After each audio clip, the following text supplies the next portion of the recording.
জানো চিপু, এত গমর একদমই ভালো লাগে না।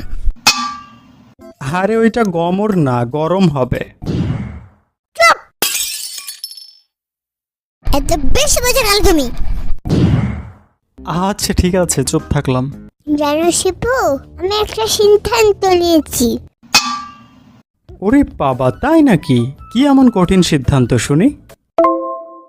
আমি সূর্য মামার সাথে সম্পর্ক নষ্ট করে ফেলবো। আরে ওইটা স্বপ্নর কোনা, সম্পর্ক হবে। বেটি বুটো তুমি। যাই হোক, সূর্য মামার সাথে সম্পর্ক নষ্ট করবা কেন? সূর্য মামা বউয়ের সাথে মনে হয় প্রতিদিন ঝগড়া করে। কেন বলো তো?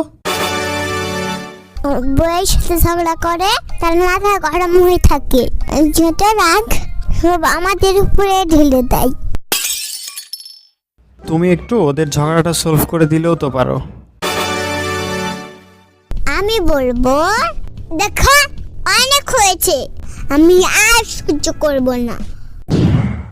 তোমার ঝগড়া না থামালে প্রচুর মারবো, এমন মার দিব 3 দিন হাগু করতে পারবে না। কিন্তু সূর্য মামারও যে হাগু করে, এটা আমি ফার্স্ট জানলাম।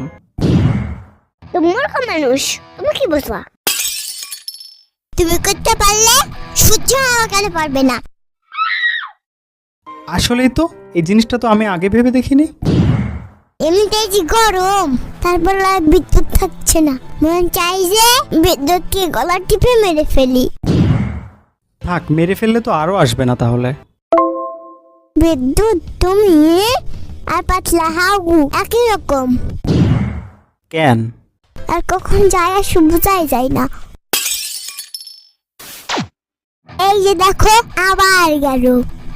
আই বলছি না আসলে তুই বাসায় গিয়ে ধরে আনবো। জীবনটা গরম মাই হয়ে গেল। যাক, ভালোই হলো, অন্তত উল্টাপাল্টা গল্প তো আর আমাকে শুনতে হচ্ছে না।